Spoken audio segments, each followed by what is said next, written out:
Hi, my name is Abahi and I am a claims adjuster. I make money in this very lucrative industry. If you would like to, stay tuned to this video. I break my videos into three parts. First, I give you some education because training never stops in this business. Part two, I'm going to give you a job that you should apply to right now. And then stay tuned to tip three, which will be a helpful tip to help you get started in this industry or progress in your career. So stay tuned, but first, Tales from the field. Hard work, not another day's of work. Hard work, that's what they say. Hard work, I earn my pay. I get off the rock, I move on down. Got to go, make. I've been where you are and felt like you felt. I know you're racking your brain trying to figure out what you need to do to get working in this industry. But don't fret. The main thing that you need to know is that there are three type of positions that you can get in this industry. The first is the independent adjuster role. This role is going to be when you want to work maybe deployments, when you want to work catastrophes, or whether you also just want to remain in the 1099 position. There's pros and cons to each of these positions. With the staff adjuster position, you might still go out in the field, you may still work deployments and catastrophes, but you're a W 2 employee and you're likely going to make somewhere in this area I'm showing on the screen.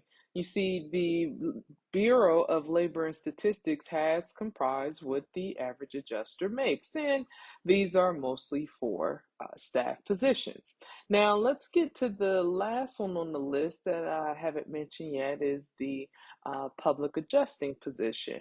For public adjusters, you are going to work as a 1099 in most states, and you're going to be advocating for the insured versus the insurance company. You can work from home, you can work remotely, and you have a better opportunity to actually decide when and where you work. Now, some people are going to ask themselves, well, what about auto? What about workers' comp? What about this? What about that? It doesn't quite matter. All of those positions fall under the main three. Now, auto pays the least out of all of the positions from my research. Again, you can see here what the Bureau of Labor Statistics says adjusters make. And if you want to do auto adjusting, it's going to be below those numbers by like $5 to $7. I know, don't think that you're just going to decide, okay, well, I'm going to go with maybe independent adjusting because you heard that it can pay above those numbers. Well, it can pay above those numbers, and it also has its niceness of being able to work when and where you want. However, you're going to run into having a lot of expenses. When you're on the road, you don't get the luxury of having a company car, having a company credit card.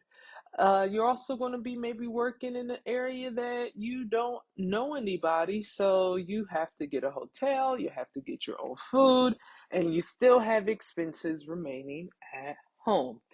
While you can make more than what the average adjuster makes, you are going to have expenses. And recently, I just saw online where we had an adjuster get T-boned and his car was totaled. That's an expense that he's going to have to deal with.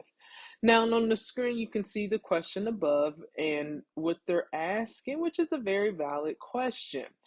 But the truth is, when you work staff, don't forget you are an employee and they can make you decide to go in the office, or they may say that you could work from home, but you're going to be told when and where to work because staff adjusting is a job. And jobs pay about what the BLS list as, the salary for this position.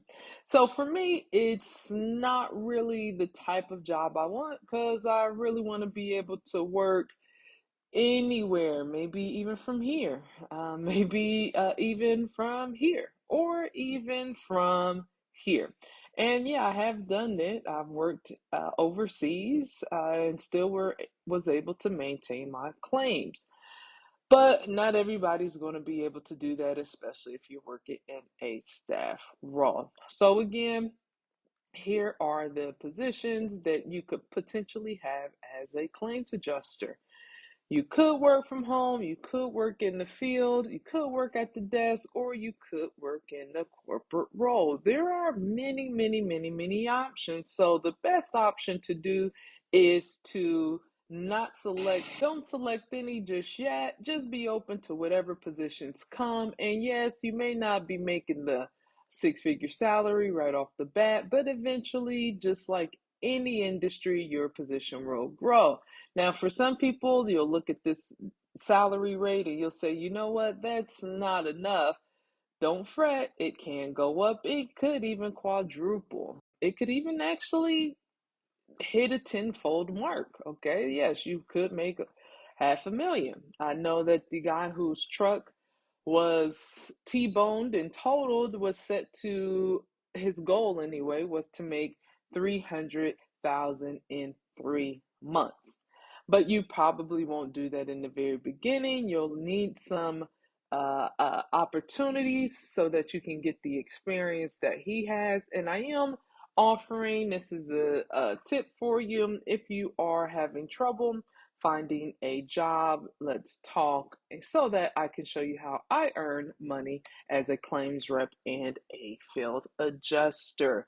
So that will be part 2 and part 3 taken care of in this one little slide. And I hope that you enjoyed this. And if it was helpful for you and you would like to see more, like and subscribe. And if you are looking for additional jobs to apply to, don't forget to check out our job tips that we send out each week and job openings. And last but not least, you might need to have your resume reviewed. I know I've helped people get their resume rewritten and it has produced a job in less than 4 weeks. So look in the description for helpful links. I look forward to seeing you next time or just watch another video. Talk to you soon.